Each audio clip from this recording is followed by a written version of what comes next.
see that actually we want to do a deeper step that it requires more than it requires. So when we're ascending up to the staircase, you actually sort of emphasize amplifying the sense of space within the staircase. Then the Angkor Wat, also one of the very striking, memorable experience that we have when we travel in Cambodia. That was a very unusual experience that we saw a lot of this tree, and this is what Angkor Wat is famous for. Just imagine if one day they remove all these few hundred years old tree from Angkor Wat, they only want to show the relics of this heritage. You will not think that it still looked at Angkor Wat. You think that those tree is actually part of the heritage, not only the building. So how the tree invaded into this heritage and merged together, become inseparable, I think it's become a world wonder. So I will not say that when we do the planter box house, that is the intention. But at the end, we want to do the planter box house. We want to treat it in a way that the landscape was integrated into the structure and the building, so that the landscape almost become, I would say, half important as the building itself. So if you remove all the landscapes, the planter box house will not exist.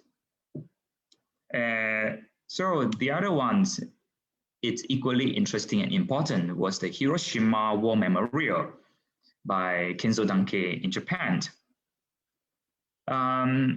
What is really interesting is the stripy timber formwork that you can see on the column and a beam. One of the important reasons that Kenzo Danke want to use the timber strips is that the column are actually in an organic form, is in an oval form. So in order to achieve a certain curvature, he has to, and also tapering. You can see that actually the entire column is tapering. So there is a certain workmanship and craftsmanship that is actually quite challenging to do a nearly cone shape of the column. And by achieving, in order to achieving that, you have to use a tapering timber, very tiny little strips to form the column formwork, concrete formwork. So I thought that, wow, that is a very interesting approach to combine a construction method to achieve the form. And at the same time, you still have to express the process. So when we do the planter box house, we thought that the texture of the concrete should also represent certain meaning of what the house means, which is a semi-organic object. At the end, we found, actually it's the owner who found the split bamboo, using that as a concrete formwork. So learning from bad precedent, I grew up in terrace house when I was a kid. So I must say, I mean, this is not my house, but I'm not using this to criticize the designer or any house that we are living in today.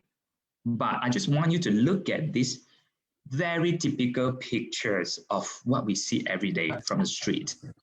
On the left-hand side, you see, okay, that it's a typical terrace house with a window covered, a giant window covered in curtains, and then you have a metal gate with a car porch, and then on the right-hand side, everything is covered. You don't want to look at your car, you want to cover it.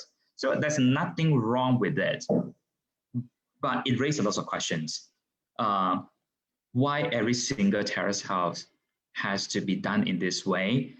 Why our living experience have to be separate from the outside world? What is the purpose of a window at the end that you design, but you don't want to use it, and then you want to fully cover in curtains? So all these are very general questions, but we take it for granted that we think the world has to be like this. There's nothing we can do with it. But I always don't think so.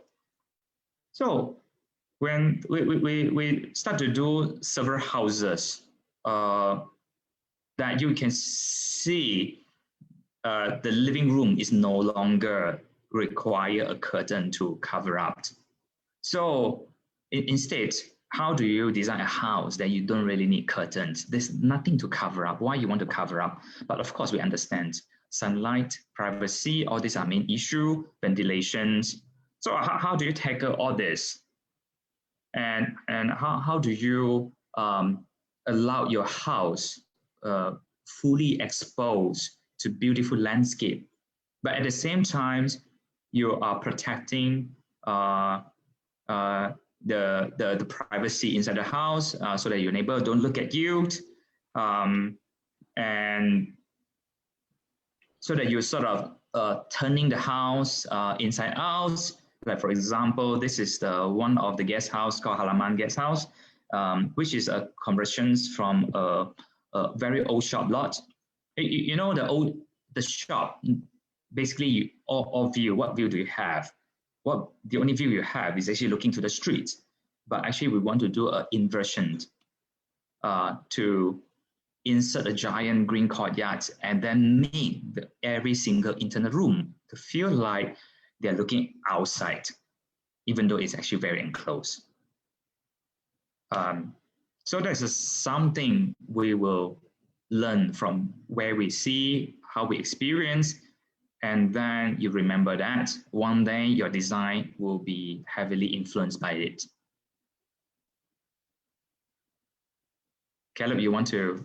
Yeah, let me continue. So we asked this question, part of the topic for this talk is how past experience directly or indirectly influence the design.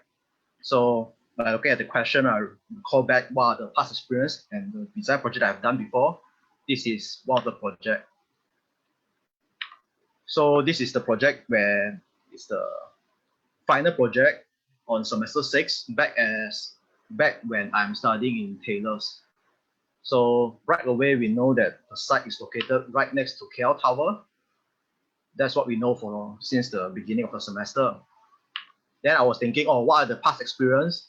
The first vivid memories that I have being around the site is by visiting the KL Tower. On the upper floor, there is this revolving restaurant, and then there is the gallery, indoor gallery, and there's the outdoor observatory. So it's pretty amazing being in the space. And another things that caught my attention, and I still remember it today, is how they distribute this kind of folding binoculars, where the user could actually fold it, have a look, and kind of stalk through the KL skyline, see where do you want to look at it. So this is one of the experience that I had, the good experience I had around the site. And then as I recall, I've spoken to a few event organizers, and my parents themselves are also event organizers. So beside the good experience, I also kind of think from their point of view to find out what are the pain of the experience. Because at the beginning of the semester, straight away we know that not only the site is located at KL Tower, the program is to be a performance art center. So I kind of put them together. I've been performing since very young, and around 10 years of performing. And usually they have this kind of a cultural dance, and sometimes behind the backdrop, they may paint like KL Tower, KLCC. So one of the pain that they find is that how do we allow a very strong recognition of identity of place to the tourist or visitor. So when they go to the place, they will remember that it's Malaysia, and then they were able to know where is the place directly. So by combining all these good experience and bad experience, my instinct straight away is that how could I capture the KL Tower into the project? So my initial design process straight away is how do I capture the frame, capture the view into the performing space. And this was done, let's say in week 5, right after site analysis, like capturing the view out, and I proceed straight away into it. I imagine the building would have a relationship with the KL Tower by combining those two experiences. Not only the performance art center will be interacting with the KL Tower, also when I'm on top of the KL Tower, I'll be looking down and I'm able to use binocular to zoom into it and see what's the performance. So from the screen inside, capturing, all this is part of from a point of view of a performer and also from a point of view of an event organizer, so that whenever someone wants to choreograph the dance, the lighting could be synchronized with the KL Tower. There'll be different flexibility in the performance, and any picture or video taken by the user or the media, all will be they have a choice to have Malaysia included into it. So whenever they think back of the event or poster, they know that the event is held in Malaysia. And then whereby all the things are the design, the tectonic, all are devoted to KL Tower. And since I perform, I put quite a lot of emphasis on the night performance, because performance is most of the time are being held during the night time. So I was thinking, how do we tell the street whenever there's a performance going live? So whenever I'm on the street or I'm nearby the neighborhood, whenever I see light projected out of the performance, I would know that there will be performance going live in the building. And if let's say if ever the KL Tower have the light going on, synchronizing, I will also know that there's event going on in the performance art. So there's a lot of relationship going on between the KL Tower and the performance. But all of this will not occur to me if it's not because of me having the experience as a performer, talking with the event organizer, and also have experience being in KL Tower. So this is the night view, how I envision it will be. Then following out, graduating from that project was like 6 years ago, 2015. So going out, sometimes the user experience, I would take it as inspiration, like what are the pain I had. We have a gathering space that is pure function is on co-working space, whereby this usually what the gathering space are. They have a lot of chairs on the flat gathering land, whereby everyone sit on a row, shoulder to shoulder. And I have this pain since I was small. Every week I have to join a gathering event, whereby the people behind will not able to see what is in front. So my architecture instinct straight away asks, oh, how do I create different level of view? How do I control the sight line, providing different seat levels to accommodate so that everyone can be able to view what is going on in front of the event. Then it got more and more complicated. How do I create a kind of data landscape? The client is like a data analyst, thinking I'm so creative, I could do all these workspace that they interact with each other. And then behind the sitting will be also working space. But then at the end, architecture doesn't have to be so complex. Sometimes the problem can be solved with quite a simple solution.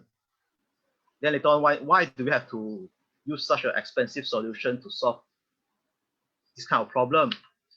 Whereby it could be solved simply by this. We selected a series of furniture that allowed different eye level. So from beanbag to sofa chair to lounge sitting is enough to provide the kind of sitting height so that everyone could have a look at the event. And then as the place is an open plan and it's for co-working, people could always arrange the layout according to the event. It's a lot more flexible, doesn't have to be so complex yet achieve the issue. So with that, this is what we envision in the space. Having the sofa beanbag at the front, and then later on have been implemented in real life. So this is some of the tiny little thing where the past experience have given a clue. And sometimes not only that we want to amplify or reuse some of the pleasure used on the site, the painful memories and painful experience could also give us a hint on what to be improved on. So those are my main message on this segment. Yeah, this is the second part. So go to the second part on how do we test a new idea. So on every project, these are projects that we collaborate with Formzero and Cherng Yih. So the first step straight away, we imagine the idea get built in actual on the site, and then we will personally question and clarify the design space requirement. For example, this is one of the bungalow project, whereby the client is a person who really wants to have his own tropical garden. So from every option, we try to put that into one of the main design consideration. Every option might have a large indoor or outdoor tropical garden. So these are the initial idea where we put and test it on the site with the design brief. So particularly, we kind of want to follow up and develop the fourth option from the left here, the fourth from the left or the second from the right. So we thought in order to have the rooms design requirement field, we could perhaps maximize more of the corner of the site to make it into a courtyard so that the tropical garden could be designed there. And how do we do that? Perhaps it's by using this. So earlier on I think of having kind of a slanted landscape feature at the edge, closing to the fencing. And then by doing that, then only we realize it's called HAHA, like haha concept. So we further explore it using one corner. And in order to achieve that, kind of have to use a big roof. So we kind of go deep into the idea of having one big roof. So same step, using the design requirement, what roof would be able to allow the design to work. And then by going one step at a step, we I think that we kind of need to stick with slanted roof. And since the roof is slanted and then the edge is also slanted, I mean the slanted landscape feature towards the edge of the fencing, I further break it down on what are the slanted elements in architecture that could provide meaningful experience and benefit to the user. So this is some of it. How the slanted element might have different relationship to the surrounding other architecture element. These are some design development sketches, and then further on, combine all together. This is part of the schematic sketch that we had. We thought that it's also very important to have some really strong benefit for the design concept. So one of it is that since we have a big roof, how do we create meaningful relationship between the interior experience interacting with the roof? So from here, the bedroom will have balcony going out, interacting with the roof, and then the roof will also create a kind of good enclosure to the living room. The first hand 3D was drafted, and then we kind of think that it's a bit simple and some of the area doesn't really work because of the gradient of the roof. The room above doesn't have good ceiling height. So I further explore what is the roof shape, what is the meaning behind it, which particular roof shape works. Right, from the left towards the right in this diagram is more to the first row, the first column is how is it being centered, then being off-centered towards how many faces of the roof would work. Do we take out one of the panel or do we have multiple opening? And from there, I went to execute and further test the roof shape on 3D. Because at the end of the day, the design requirement from the client still is a priority to us. We want to make sure that the amount of room, everything will be fulfilled. So by doing all these tests, you'll be able to tell perhaps which one will work best with sunlight, with aesthetic, with the form, but those come secondary. The important thing is also how this would work.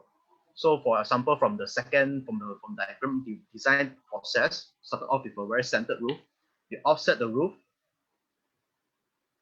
so that on the left there is a huge indoor, outdoor courtyard garden space. open up the roof for the green to get out, and then combine the very important element on how the space interacts with the roof. And then we create different level of green so that the balcony itself could be a planter box.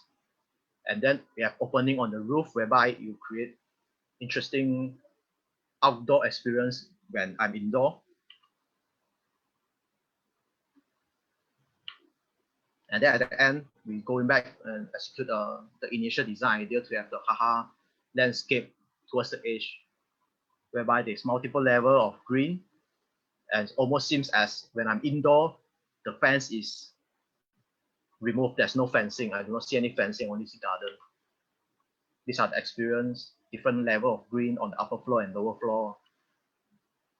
And then on the indoor living, looking out, we see this kind of indoor courtyard. So these are some of the test render captured in the 3D.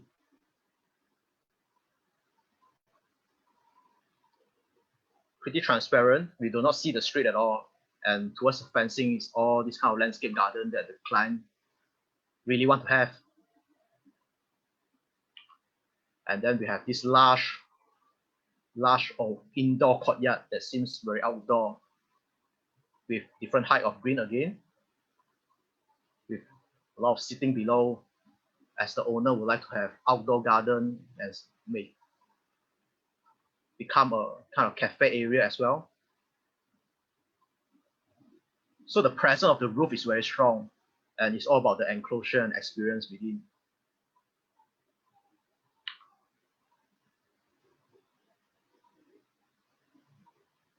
And then from the street, we want to make it in a way that the fence and the roof is almost touching each other. So from this opening, looking down into the opening, here will be this large courtyard.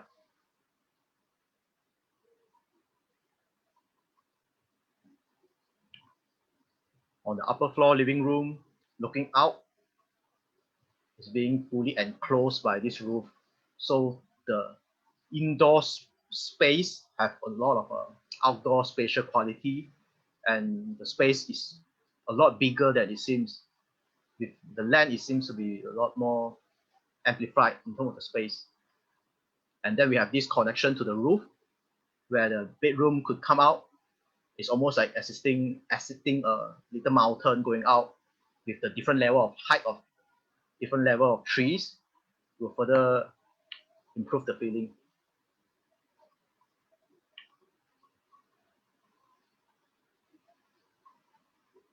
And these are from the street view.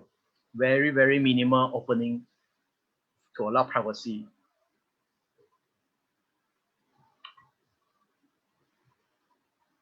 So one of the criteria when we assess the design idea that is how strong and how singular is the idea and how clear is the idea. So from this, it's really a simple idea of a singular large roof, having a corner of it to create a very central courtyard that is indoor. And without testing the idea, I will not know the idea works or not. So actually, we form design idea based on the client requirement and based on the site constraint. And then we test the idea to see whether does it work. So these are the outcome of the exploration. The roof is being in red so that it's being seen as a concept. Yeah, so that's for this part.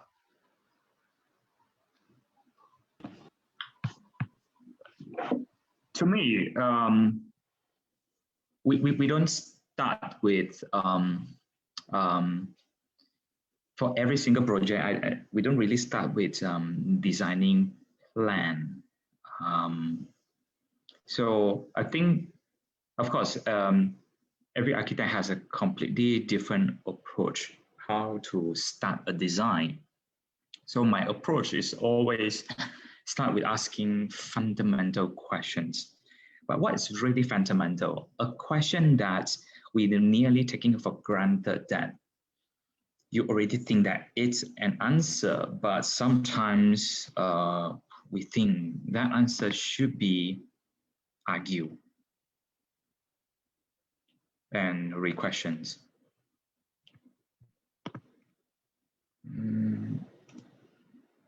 Color, I cannot flip the screen. We are. Okay, yeah. Okay, sorry. So this is the existing house of the planter box house before we rebuild it. So there's a series of questions that actually we want to ask before we start to design.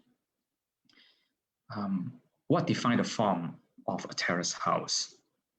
I think the terrace house is more than just the front facade of it. Of course, we think terrace house is like a missing puzzle. I mean, you can look at it as a missing puzzle along the whole street.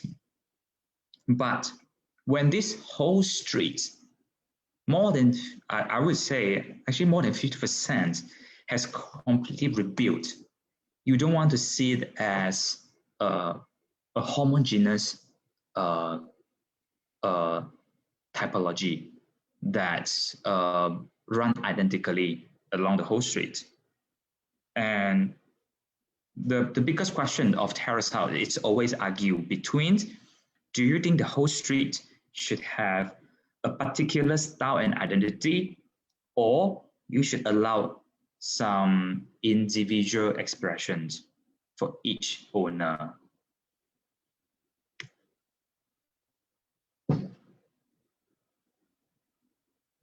And what is the significance of keeping the horizontality along the street? Because terrace house is defined by the horizontality. And this is how visually and also from the master planning point of view, that the number of story, how the window aligned, how the topography, where the building is located, it's all expressed on this horizontality. And what if we're going to break away from this horizontality? And also what defines the neighboring boundaries? To me, the neighboring boundary is one of the very subtle but yet very important thing about terrace house. I mean, in any architecture, especially when you have attached neighboring relationships, do you want to enhance or separate? And keep in mind, that's what I say, very important. Good fence make good business, good neighbor. So fence is needed, but how do you define a fence that create a fence that will create good neighboring relationship? And also the street profile. The street profile and since I started to practice architecture, I'm glad that my ex-boss has taught me, do something beyond the boundary and don't look at the scope of service, the scope of design within the boundary. We go beyond. So when we go beyond, we are looking at the street profile, the existing giant jasmine tree just beside the red car, and the relationship between even the fence gate to the street, because the fence gate, the gate will define your relationship with the pedestrians, with the public. So how do we going to reinvent and challenge all these basic things instead of just jump into the floor plan and then start to plan the rooms? Actually, we don't do that. And I never do that. Of course, the brief is still important. And how do we keep this old jasmine tree and giving this tree a new meaning to the design? That because the house, actually, the tree actually grow together with the house since about, I don't know how many, 30 years ago. This is what the existing was. The house is a very, very small house. And interestingly, this old house, they are 30 to 40 feet setback. So it's very low ceiling, very deep, and the owner doesn't really want to park a car at the car porch. So they give me a two very basic requirement. Actually, they nearly had no requirement. They want to maximizing the house volume to allow more functions with very minimum bedrooms, technically only one bedroom. And they love gardening, so they want a house filled with vegetation. But when I maximize the house, where do I find place to plant? That becomes the very tricky questions. The house is not very deep and long. So we have to find a trick to do it. And the final target is to create a double-sided landscape or facade, whether you call it. At the end, actually, we don't think about facade because we don't think we are designing the facade at all. And after you enlarge the house, we have to find a way to put in. And we thought that maybe the jasmine tree should also play a role in this double-sided landscape and facade. So the trick was to have unobstructed space, nearly no solid wall at the front and at the end. And as a result, as we all know, this house at the end, there's no solid wall at the front and at the end because they're all transparent. And we do a cascading form, terracing, and having plants. So the tricks, of course, everyone asking me, how can we protrude so much? And if you look carefully, we are still not reaching the bulk setback yet, actually. So we still have plenty space if we want to push further. So instead of building a fence, we actually set it back further. So the actual building fence is actually pushed in from the boundary and it becomes one of the planter. The fence, it's also a planter. And the jasmine tree, later, we actually build a planter to wrap around it. So it becomes the first planter.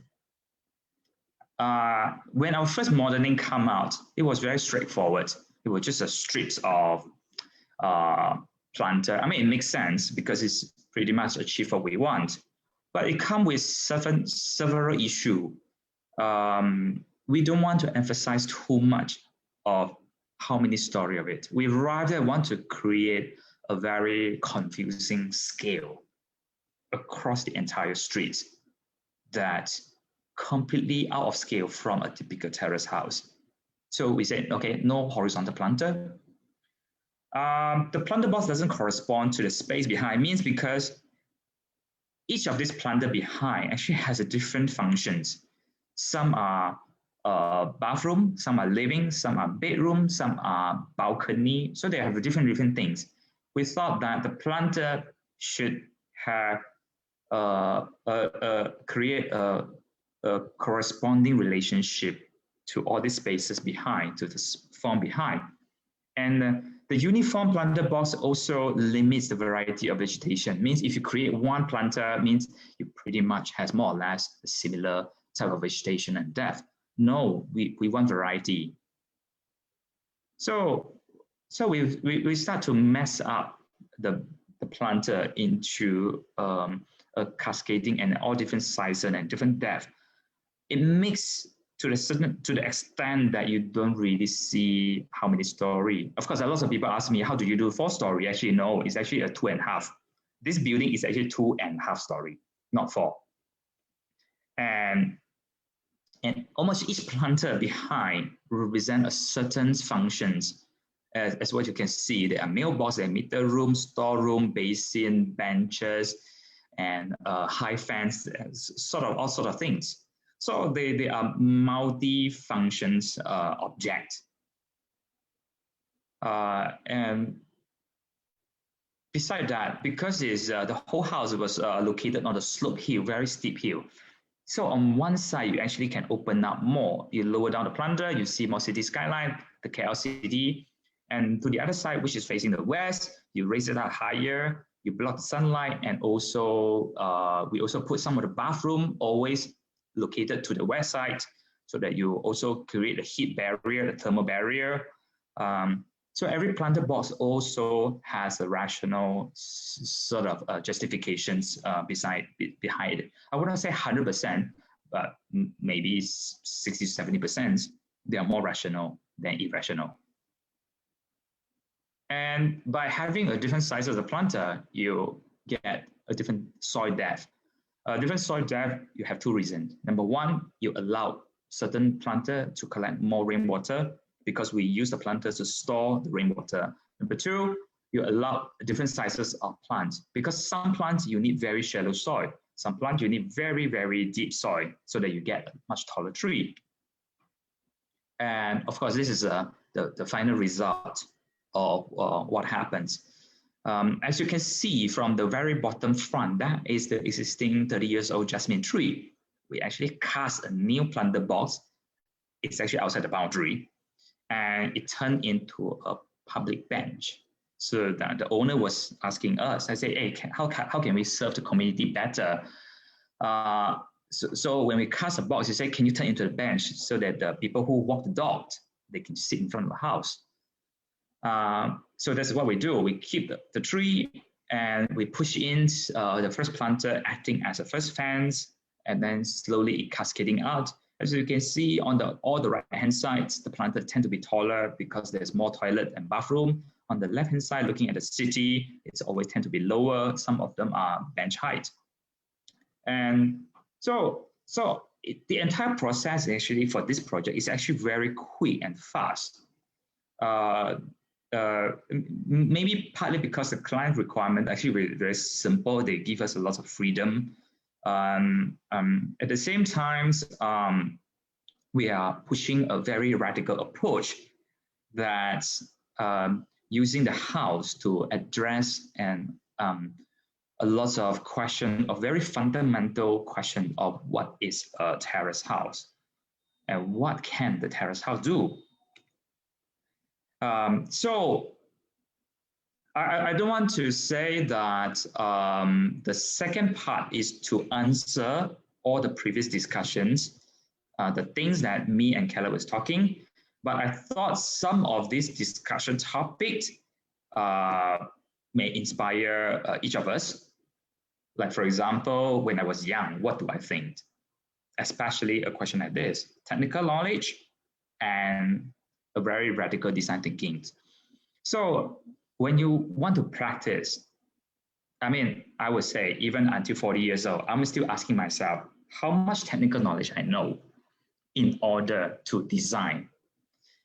And frankly speaking, I want you to look at these two pictures. On the left is Richard Roger and Renzo Piano. They won the competition at the Pompidou Art Center at the age of 28 years old. On the right-hand side is Livius Wood's philosophical drawings. So these are two very contrast examples of when you're young, you can design something that beyond what you know versus someone who think a lot. I'm not saying that Livius Wood is not good. It's just that I think do we care so much about the technical knowledge that stop us from designing and practicing? What do you think, Caleb? Yep, I think both are equally important, and different people have different priority and life goals.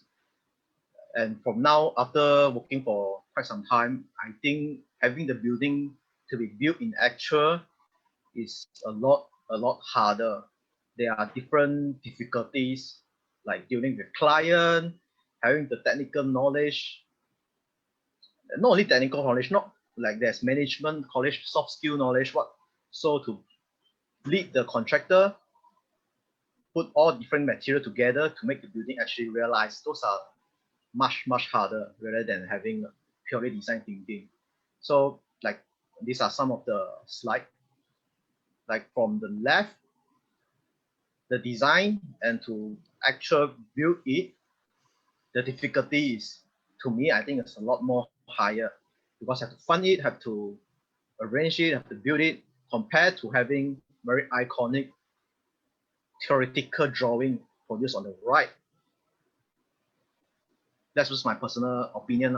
In order to make a building come true. But you say you have been practicing for 2-3 years, but Yeah. do you feel that does the technical knowledge has scared you since you started practicing?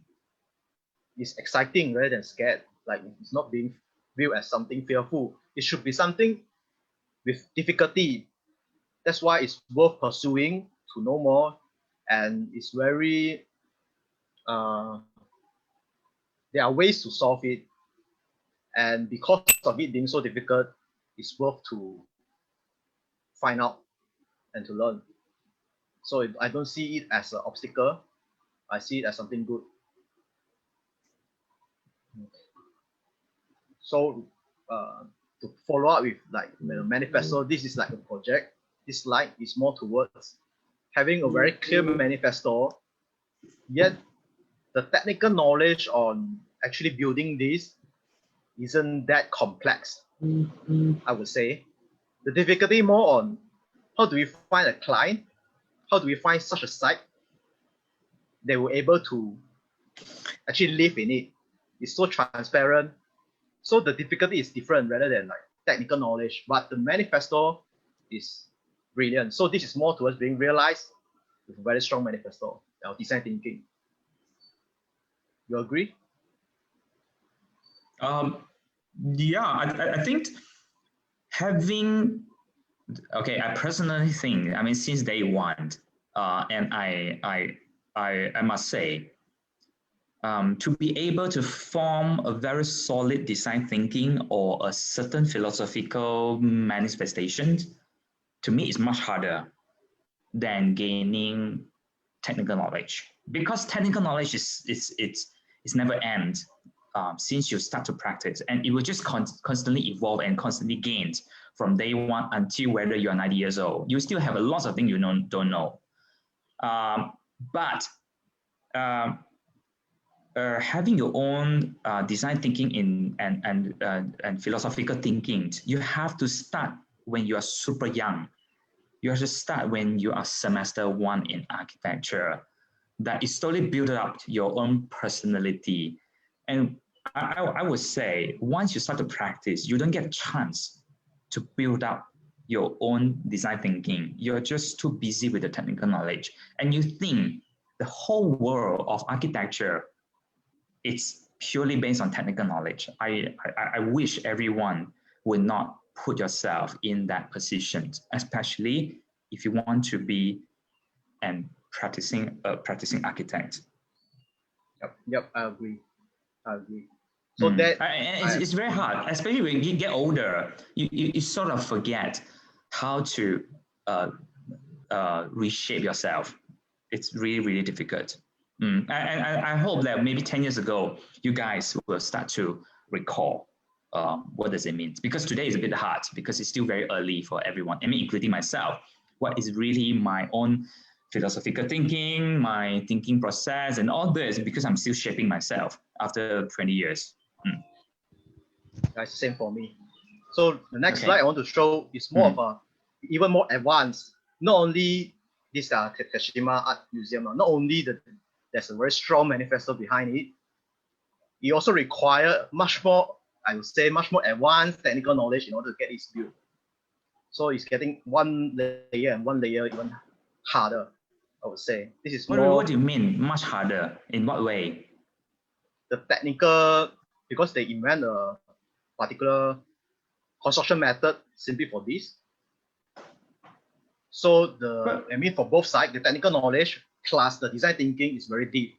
So when both are deep, such unique architecture is being created.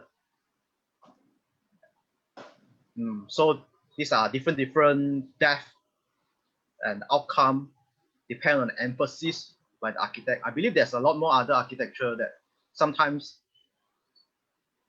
for example, some building are heavily on one strong cantilever, perhaps. Then that become it's more deeper in the design technical knowledge. However, this is more towards both gel together, giving birth to such architecture. Would you think this is more towards the idealized version? I think for everybody, I think it's choice that when you practice, you want to ask yourself, do you want to be a technician or a thinker? A technician means that you are full of technical knowledge, or you want to get a bit of both. But how do you get a bit of both if you want to? How do you strike the balance between thinker and a technician? That is a question for everyone. Okay. Yep. So this is the second discussion. There's 3 discussions.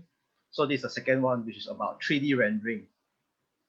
So you put together these 2 slides. On the left, okay. Yeah. I put up these 2 photos.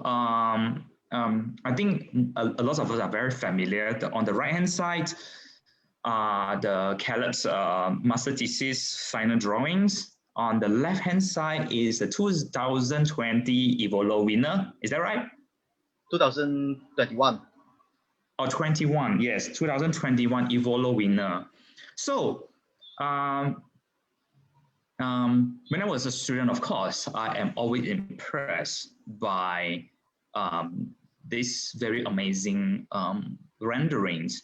But not to forget that the purpose of rendering, it's always been not so much of a discussion, but people are more focusing on how good is rendering and how good skill. So I'm not, okay, this discussion is not so much about discouraging everyone not to do a good rendering, but rather to think about the purpose of rendering.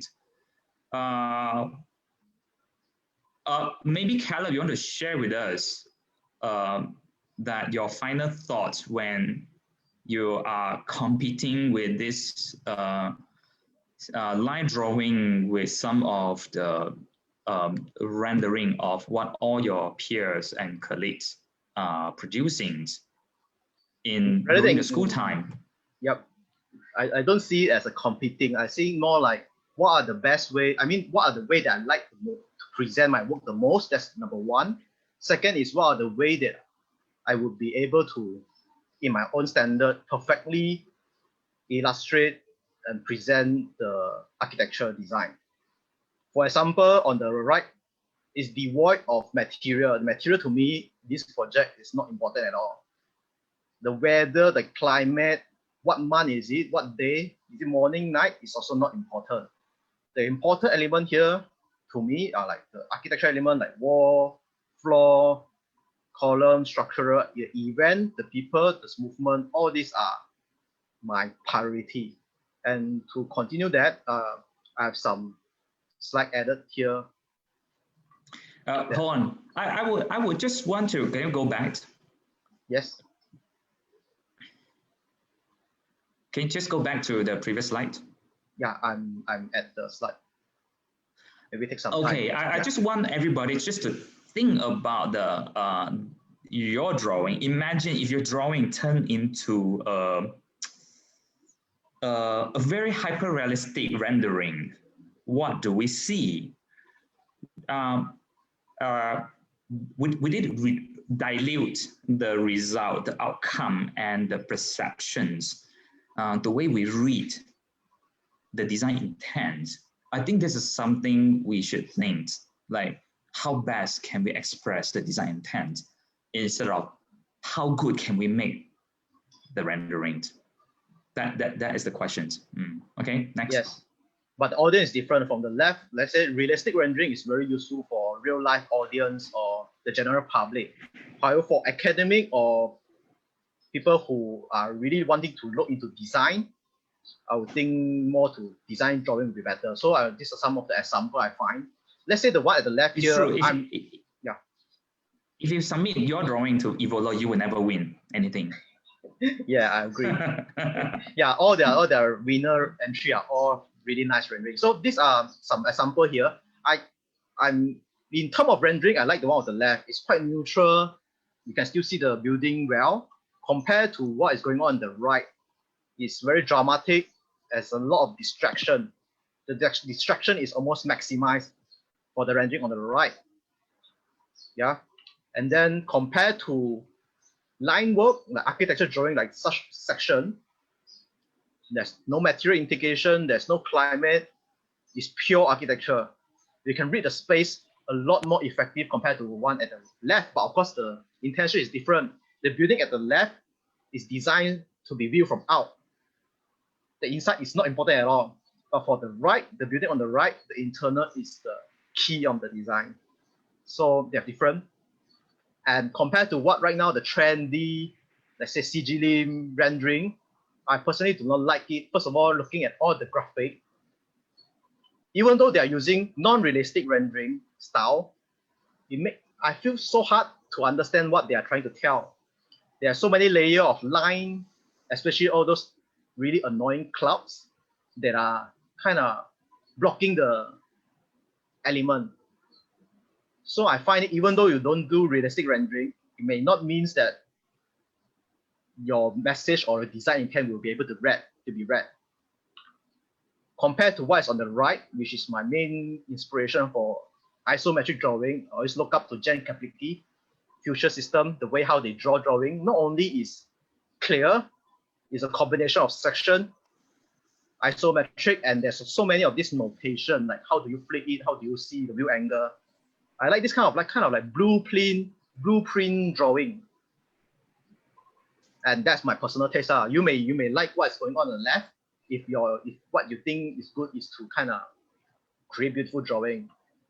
And also there's this kind of in between. You have realistic photo at the back, and then you have kind of a very clear yet diagrammatic illustration superimposed together, and you get this kind of effect. It's also done by Cherng Yih. So personally, I prefer this kind of rendering, because no matter how we render, it's a deception, because in real life, it will not really look like that. Yeah, so this is some of my personal inclination of what do I think about 3D rendering. Anything to add before going to the next discussion, the final one?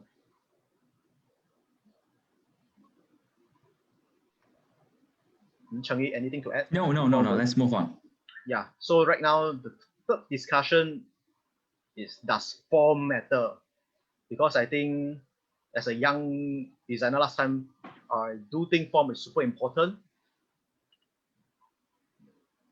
Yeah, I think even including myself, when I was very young architect or a student even, that form is pretty much what almost equal, I would say, form equal to architecture. So without form, you will not have architecture. But when we talk about design idea and design process, that do we have to design a form? But of course today, me myself, I don't look at form anymore, because I even forget that I need a form for some of my projects, because some of my project has totally no form. Super iconic photo.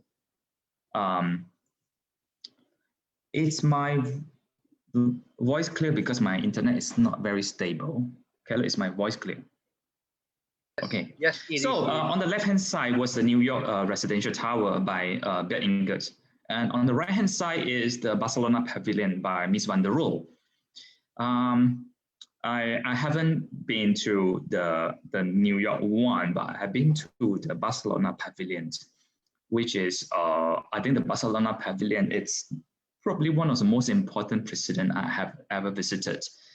That it was so basic, so empty, so nothing, almost there's no form, because from outside was just open wall, but in beautifully done in the interior. So the two biggest contrast of this photo is that the Bert Ingers one was completely driven by form making, whereas the Barcelona Pavilion has gone beyond form, that purely focused in internal spatial experience. You in order to understand what is Barcelona Pavilion, you must walk around inside. No matter what photo, what video that people take, it just can never capture the actual experience of Barcelona Pavilions, because it's a very dynamic experience inside, that it's constantly lead you from one space to another space seamlessly, with series of open-ended wall, and the background wall that we see from the sculpture, that giant marble wall, is actually the fence that separate the outside world and the internal world. But this marble wall actually continuously run inside, become part of the living room marble wall. So that is a lot more sophisticated experience compared with, let's say, the Bianga's Triangle Tower, which is beautiful for Instagram purpose. I'm not saying that it's not important for New York City, but for just thinking about, have you anyone seen the interior photo of the unit inside? I mean, for the interior unit, I don't think it's really matter, because that's not what the project is focused on. But maybe from the master plans, it means something to the New York City. So my question is, can we designing something or architecture go beyond just to think about the form? And where's my next slide? But I want to use another contrast example.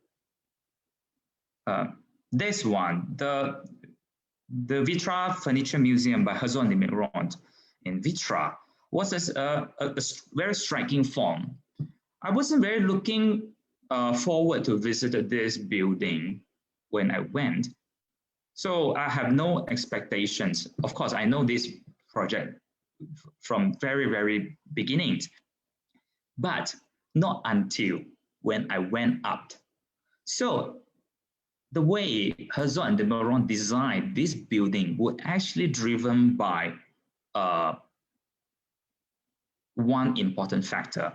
It's about using a different extruded volume to capture different landscape and different part of Vitra. So the form was stacking up to telescoping, framing a certain part of the landscape. What you can see on the right-hand side, you have to start from the top. And so the lift will bring you up to the top, and then you're winding down through a series of very sophisticated staircase, and every time you will land on this giant, beautiful frame view. Every frame is different, and also the theme of the room, it's also different. So the experience of walking down through the internal spaces, it's much more powerful than this the form itself. Of course, the form itself is also very Instagrammable, I must say. But at the end, without going inside through the journey, I would not realize that how great is the internal experience compared with the external. Yes, I agree. I think form should always, I mean personally, form should always come secondary. The experience and the design intent should inform the form, should come first. But yeah, some project, perhaps the form is the most important part of it, but it's not what I like, and it's not what I would like to go towards. Yeah, so this ends for our discussion, tree discussion, and you may get in touch with us, ask more questions visiting our website here. Yeah, so I think right now we are 10 minutes past our session, and we have a Q&A session next. Is that right? Yeah. Thank you, everyone. Shall we do the Q&A? Yes. Okay, all right. Thank you for all your valuable information and sharing by AR Cherng Yih and Caleb Ong. This talk will definitely help us a lot to improve ourselves in future for our design process. So now, let us proceed to the Q&A session. Feel free to type in your question in the chat box, or you also can ask anonymously using the link. So for the first question, from Dr. Veronica. This question is for AR Cherng Yih. Which one are you, like thinker or technician? I think I split my mind into two moments during the design. It's when I design just purely for the concept before we realize or implement the project. I'm purely a thinker. Then I don't want to think too much about whether it's very difficult to construct or whether it's possible. Of course, there's a certain rationale of the technical part, but very often, I think most of my project, actually, I would still know that there's a certain part I don't know how to do when I design, but I don't really care. Only when I come to implementing the project, then I become a technician. Then I only think about the constructability of the work. But I'm not scared. Basically, I'm just not scared of any things that I don't know from technical point of view. Okay, thank you for your answer. And the next question for both of you, like how do you balance out between architecture and interior design when architecture are generally sculpting the form, while interior design is more of the space making? Where does the line draws?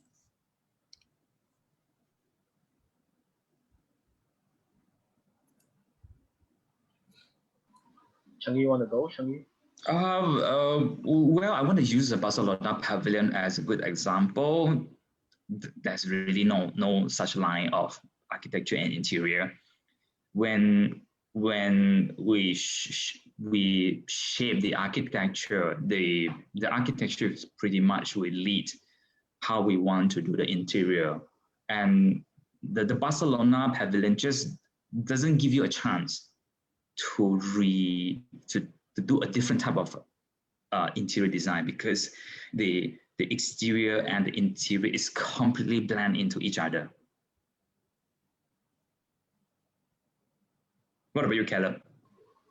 Yeah, I think so. I mean, different people, it's up to you to make your own definition, I would say, because it could be blurred, it could be separated, but certain things definitely require architect to work on. For example, you want to change the facade into the Malaysian structure, those technical things, submission, proposing new developments.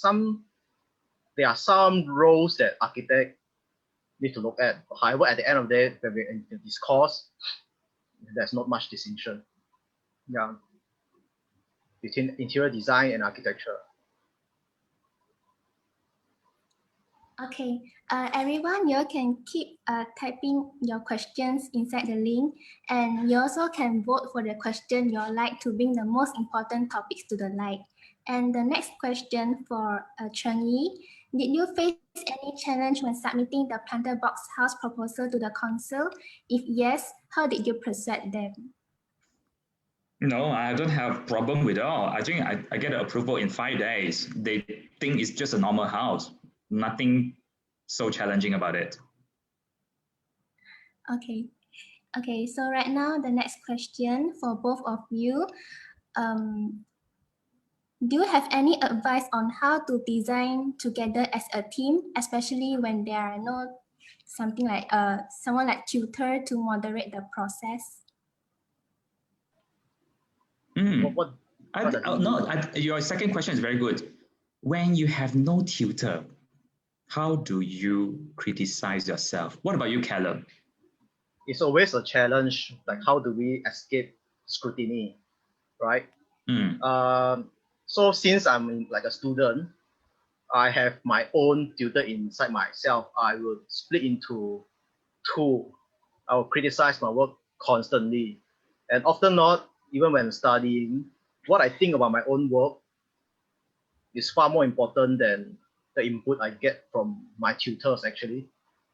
I will always filter the comment and opinion that some other people give me, because I know that one day I will have to come out and answer and have the liability is all on me. Because if let's say one day I become architect, I have to sign, right? Well, if needed, I can always consult some consultant, I could always consult my peers, friend, but it's the same process. I always have a filter because at the end of the day, any comment that anyone give, there's no skin in the game. The context is different. So really depend on how much confidence we have in ourselves. This is my answer, yes. How about you? I don't really have an answer because I'm still asking myself, how do I progressively improve? Because this is where you use yourself against yourself to evolve along all these years. So I have to only every time when we are getting a new jobs or we are working on some things, number one, of course, we will ask, have we really achieved what the clients want, the basic aim? Number two, have you progressed beyond your own and your own previous architecture? If yes, then you're looking at what aspect are you challenging or you go beyond. If not, then how do you push it further? I think that it's almost every single job that we are asking ourselves. I mean, particularly myself. Okay, thanks for your insightful answers. And we move on to the next question.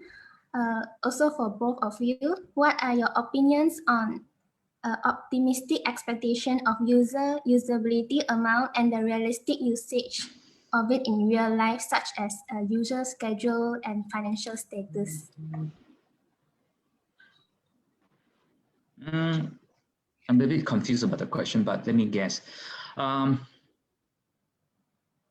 In real life, user schedule, financial status. Okay, one painful thing that I have, one of the most painful lesson I get, I mean, because we do our own project, I'm the boss, right? Is to manage the project budget. That took me quite a long time to realize that if you can manage the job pretty much within more or less the client's budget, then your chance of getting it built is much higher, because we get 10 jobs every year, let's say, maybe only 2 could be realized. The other 8, it could be killed or aborted just because part of the reason if it's too expensive. So I think managing a very reasonable construction budget is a very important skill for everyone. It's a very compounded question. This question, the optimistic expectation of usability amount, there's like 3 questions in this one question. It's a lot simpler and realistic because we are if it's a bungalow project, because the client is a few, the user is a few. So it's a lot more straightforward understanding the client needs. But if let's say a large project, is a lot more harder to control, I believe. Yeah, anyway, this is, let's move forward to the next question. Okay, and the next question is to both of you, who is your favorite architect to follow and look to? Me? You can look forward to me. I'm kidding. I think when I was younger, I think I'm just like everyone. We have our favorite star architect to look up to. So all these years, from time to time, I will just keep changing. Every time when I look at someone's work, I love it, then I just like it. And all the big architects, whether they're famous or not famous, but I think slowly we should look into looking at which are the favorite architecture instead of the favorite architect, because there's a big difference between the favorite architect and the architecture. Because if you just like a certain designer, whether good or bad, you still have to swallow. But if you just like a particular architecture, maybe this architect, out of his 100 projects, there's only one particular building that is so good that you liked. So then I now start to pay more attention to some of the good architecture instead of who is she or who is he. Yes, I agree with what Cherng Yih said. So far, I have told myself to not have a particular list. I don't have a list of architects that I want to follow or look up to. I do not want to set any role model. I would just take what I think is good and beneficial for me, a little bit here and there. Sometimes I take design thinking, sometimes I take architecture, sometimes I take part of the story life of an architect or a certain project, and that's it. I want to make myself. I don't want to how to say worship or form certain bias or subjective thinking towards certain work or architect. So far that is what I've been telling myself. So I don't really have a particular list. All right, for the next question, you all have mentioned that it might be very difficult to find our own voice or design philosophy when going out practicing in the industry. So how to deal about it?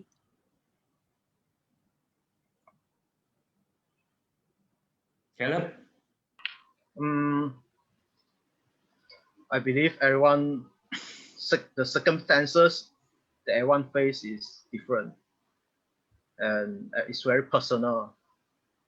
Well, could study how other people form their design philosophy, could find ways to define your own voice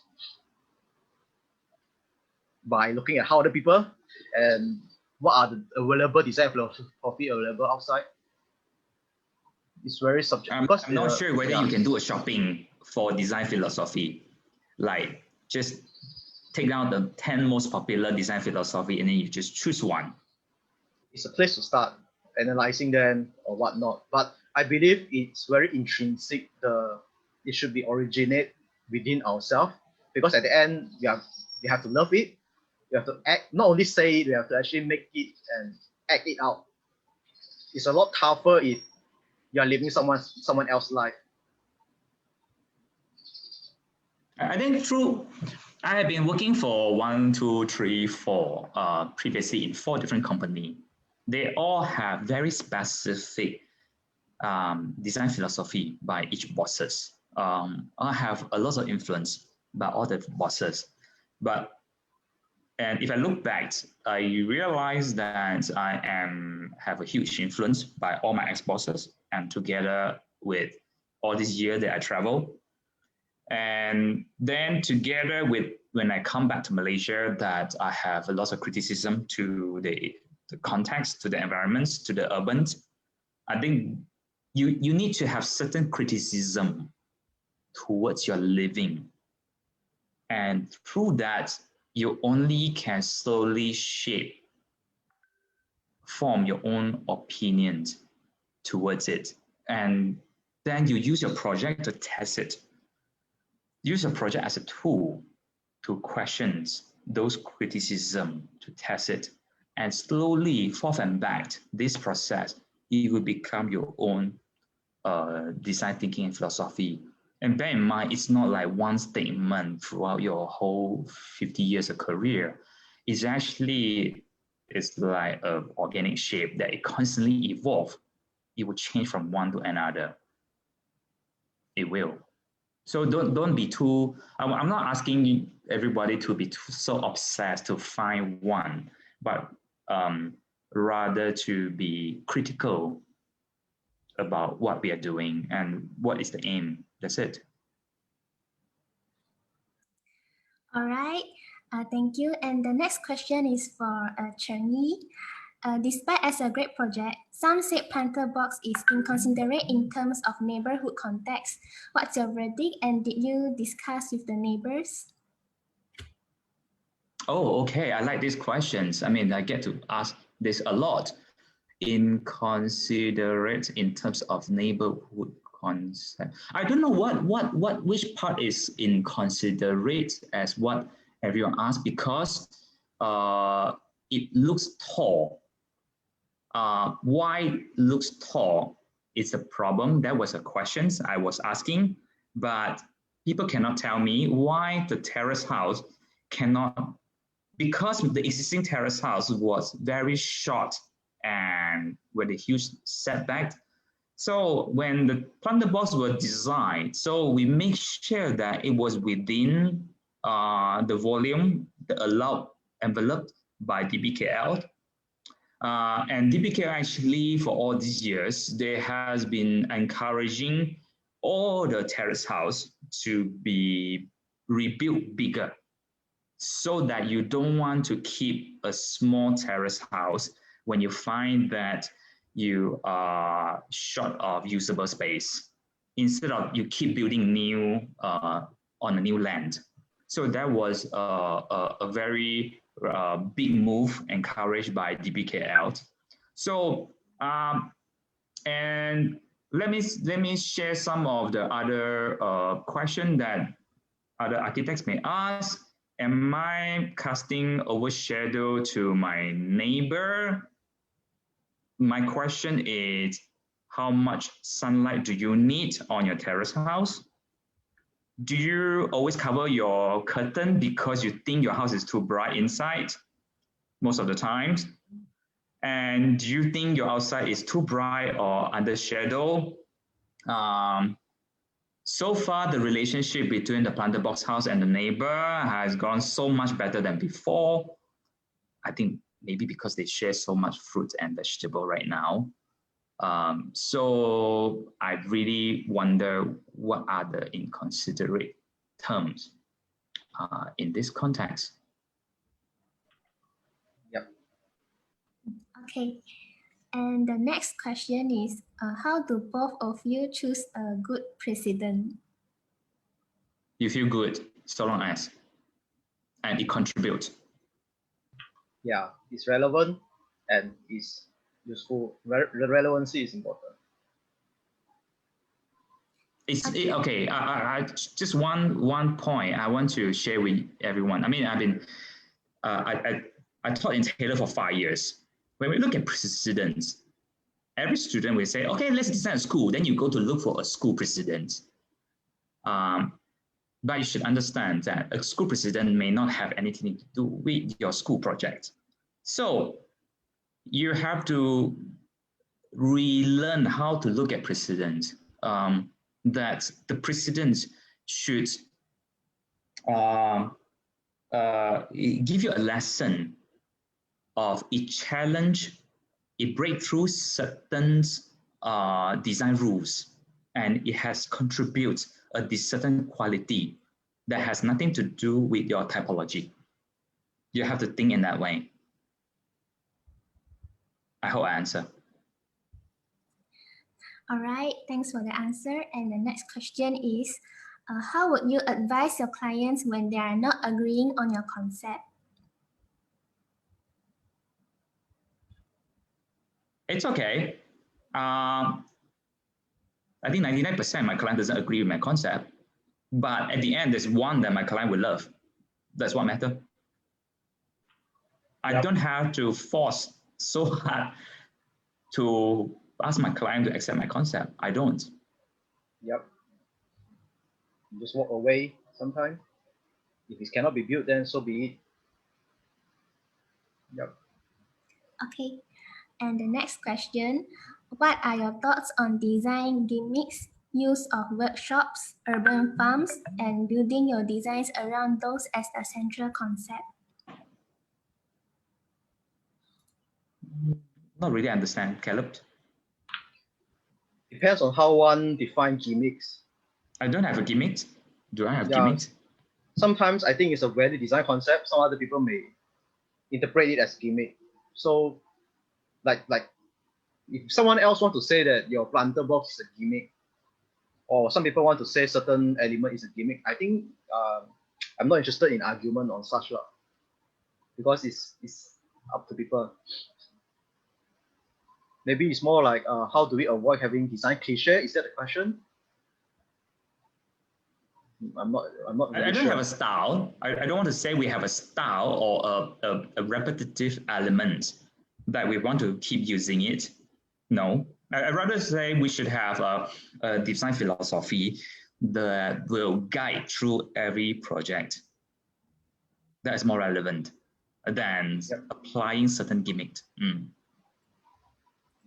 All right, thanks for the answer. And the next question is, during the design thinking process, how would you all sort out of each problems, link them, or is there any advice to sort out the problems and think it effectively?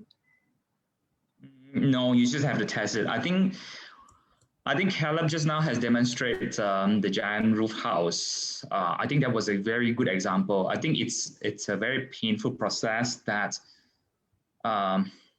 so many model and form and space planning has been test and test and test. And this is how we improve through 100 times of practicing and testing. I don't think there's a shortcut. Yep. And we first of all, it's an idea that's worth pursuing and an idea that we think it works. Because certain idea doesn't work for certain site or requirement, then we may give it up as well. So sometimes have to judge based on that. Okay, and one more question, then we move on to another session, yeah. And the last question is for Cherng Yih. As your company name Formzero, what's the best architecture that depicted this verb Formzero other than your design and the precedent you have mentioned? What is the best architecture that depicted the verb Formzero other than your design and the precedent you have mentioned? Sorry, I don't really get it. Keller, can you translate this question? No, like what is the architecture that best represent Formzero? Is there such an architecture? No, right? I don't think so. I always think that the next project, it's always the best of Formzero. Yes, I like that. Yeah, I'm always more excited of my next coming project rather than the one that we have done. No. And architecture is really non-definable. It's very hard to define, right? In a way that it's not to be defined, perhaps. Yeah, you always undefine what you have done before.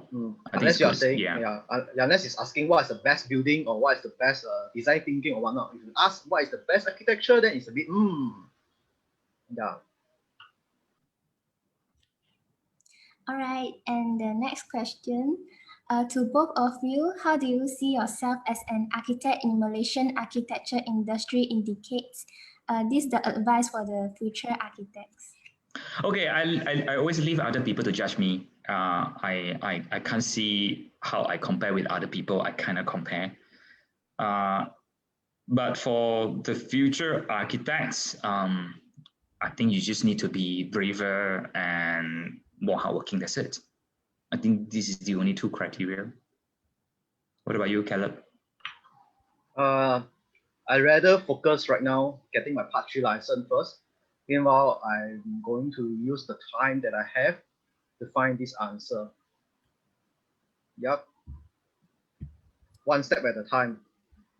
That's for me. I think the advice is also the same for the future architect. It's good to have long-term goal, let's say 10 years, 20 years, but 3 years, 5 years goal is still very much important. Like how this pandemic has struck so many different people. I think it's good to have a different strategy and going one step at a time to be focused, because the more focused we are, more likely to achieve the goal. That's what I think.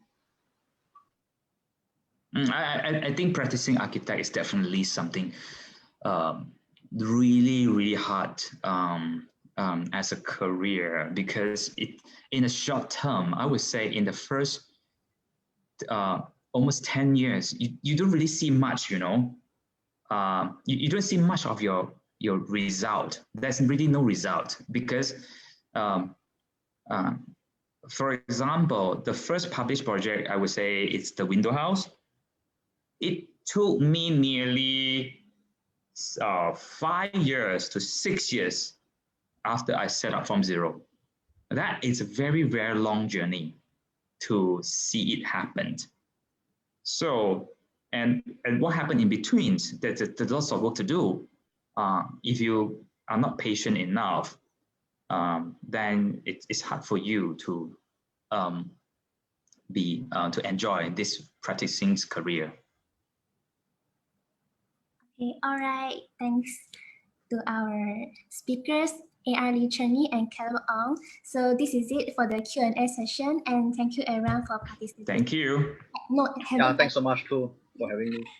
And then we actually have prepared a token of appreciation for all of our speakers today, and it's actually our publication combo, but unfortunately due to the MCO here in Malaysia, manufacturing and shipping has been slightly delayed, but don't worry, we will send them out to you as soon as we can.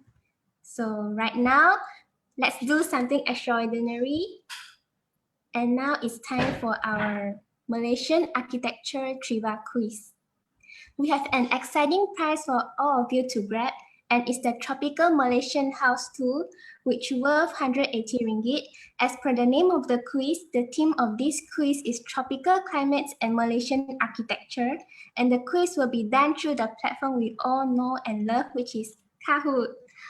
All of you guys need to do is to win and to be the fastest person to get the most correct answers, and you will get to bring home a copy of the Tropical Malaysian House Tool. The rules are quite simple. No cheating by searching online or even asking your tutors. And if you have already won one of the copy in our competitions, you can't win another. So let's be nice and give others a chance at winning. So now everyone, grab your phones and go to Kahoot, fill in this code number, and we will begin shortly once everyone has signed in. So now I will pass the floor to Sing to host the quiz. Hi everyone, my name is Xing and I'll be hosting this quiz today. So yeah, like Lina said, everyone take your phone out, log on to kahoot.it and log in this code. We'll give everyone around like 3 minutes for everyone to sign in, then we'll begin the quiz. So there will be some questions that are our speakers have kind of mentioned earlier today. So hope you guys paid attention.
Okay, we're gonna start in 5 seconds. So if you haven't put in your name, do it quick.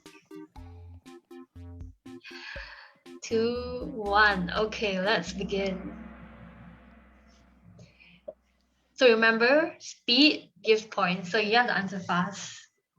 Question number 1. Blank was designed by Power Ideas. This is a little bit difficult because your options are Girl and Dragon, Wolf and Turtle, Soil City, and Bright Yellow Stars. So if you didn't know, Power Ideas was actually our speaker from yesterday's talk.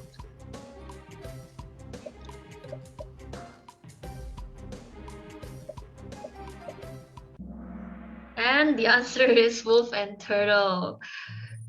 Okay, we have Cherng Yih's biggest fan in number 1. On to the next question. The characteristics of tropical architecture does not include A. Sunshades, B. Sloped walls, C. Cavity walls, or D. Wall insulation. This should be pretty simple for everybody.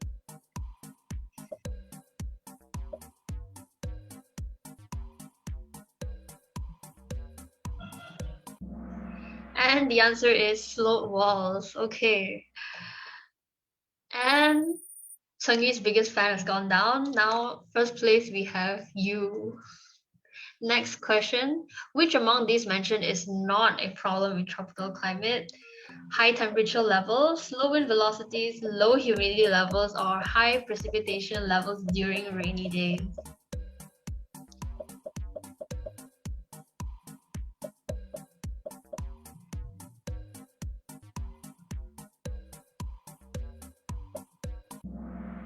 And the answer is low humidity levels. The list is still the same. On to the next question. The Guardian newspaper named him one of the 50 people who could save the planet. Who is him?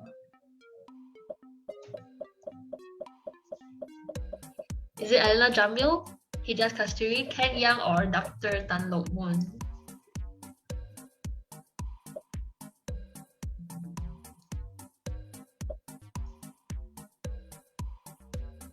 And the answer is Ken Yang. Okay, most of you got it right. And Yo is still in the lead.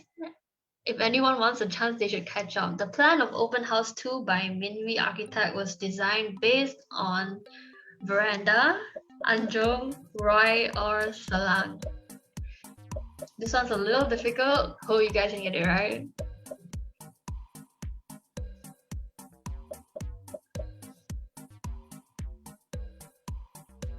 And the answer is right. Oh, I think one person got it right. And that person is Caleb. On to the next question. Rex Hill was burned down twice before the building's newest incarnation. True or false? If you were here on yesterday's quiz, you should probably know the answer already.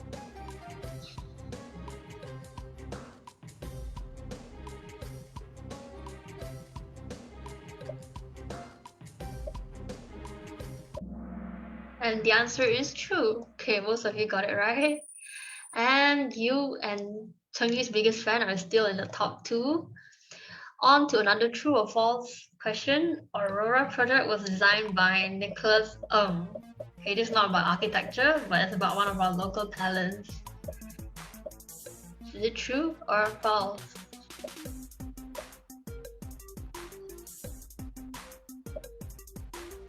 And the answer is false. It's actually designed by Red Hong Yi.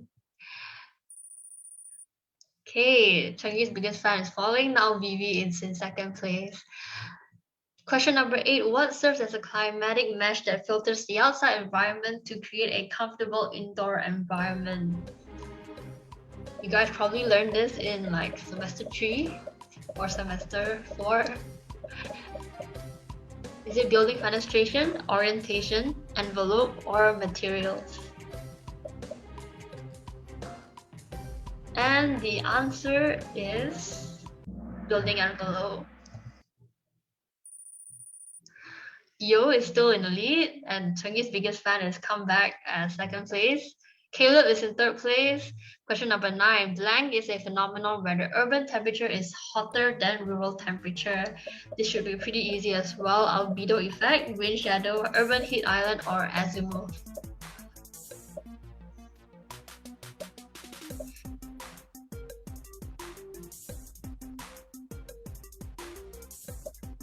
And the answer is urban heat island. Okay, only one person got it wrong, so that's a good sign. Okay, the leaderboard has changed dramatically. On to question number 10. The Billboard House was designed with minimal intervention by Fabian Tan Architect, Chu Gimwa Architect, Etilia Alante, or Dr. Tan Lok Moon.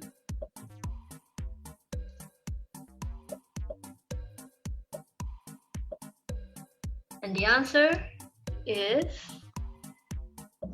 Fabian Tan Architect. Okay, most of you got it right.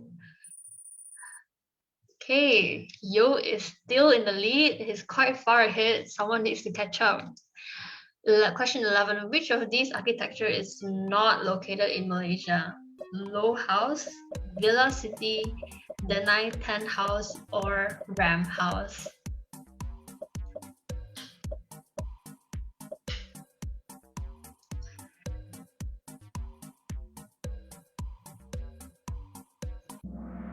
The answer is villa city. Question number 12. What is the name of this tropical house designed by Design Unit? Is it Buoyant Heights, Borneo Mansion, Green Bridge House, or Open House?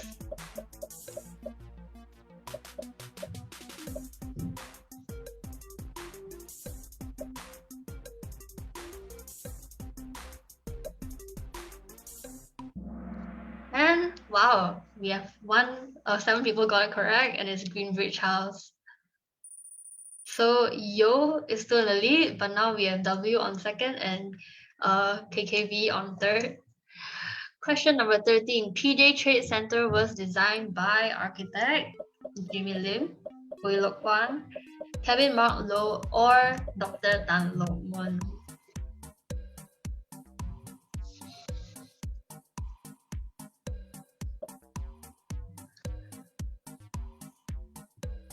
And the answer is Kevin Mark Low. Okay. Question number 14. What does the name Formzero imply? Architecture to be driven by content, not by form or any style. Architecture to be driven by form and style. Form implies nothing in architecture, or form implies everything in architecture. Hope you guys pay attention during the talk. The answer is architecture to be driven by content, not by form or any style. Yo is still far ahead in the lead. Let's see. The Underling Square project was manually done by Caleb Ong. Is this true or false?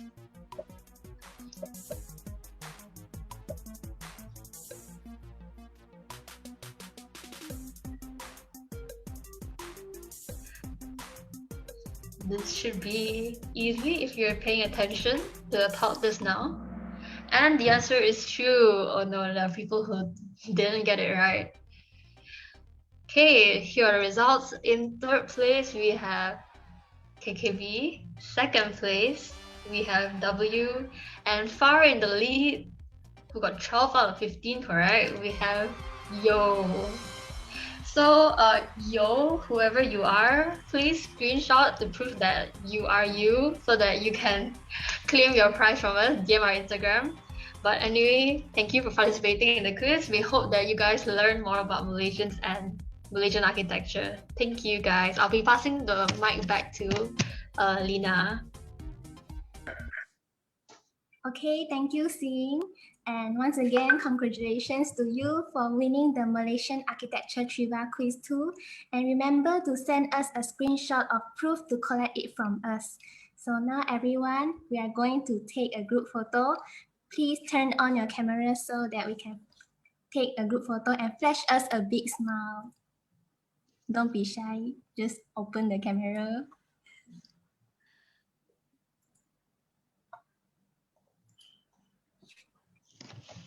Hi, V, finally you show up. Yeah. Obviously, this is my son's room. It's Fortnite.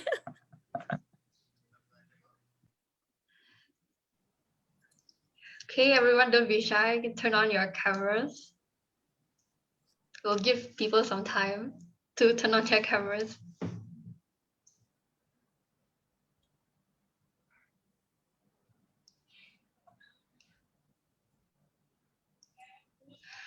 Okay, I'm going to take a screenshot now. Okay, 1, 2, 3.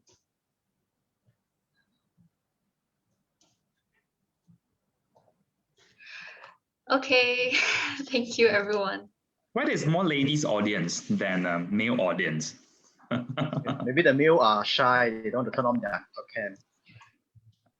Anyway, Yeah. thanks so much for having me. Thank you, guys. Have a nice thanks weekend. Before Take we care. end our event, we would like to let you all know what our next session is. Yeah, we want to let you all know that our website is live, and our website will be featuring our events, the garage sales, and of course our virtual architecture student works exhibition. You can scroll through our website to get a glimpse of over 100 student works from the bachelor semesters 1 to 6, and even the master's urban design project, as well as final design thesis. However, you would like to read out more about the projects, do consider purchasing our publication, the Design Anthology. The Design Anthology shows more about our student works, including the design process and the ideas. We also have another publication called How to Survive Architecture. This is a graphic publication featuring informational and fun topics. Or better yet, you could get both publications at a combo price. And these publications are selling really fast, so grab yours today. You can read out more about our publication on our Instagram or website. And once again, we want to thanks to our speakers for an enlightening and inspiring presentation on the right way to apply the skills and knowledge on how to design. Thank you for the sponsorship that you obliged us with. It has helped us to get a great deal of work done with more ease. Thanks to our platinum sponsor, Taylor's University, Motak Digital Print, Innobine, and our silver sponsor, Atelier International. And last but not least, thank you everyone for participating in the talk. We truly appreciate it and hope you will put into practice the lessons from this insightful talk. Do follow us on our Instagram page, decnstrct_2021 for our upcoming events, and we hope to see you there. Thank you and bye.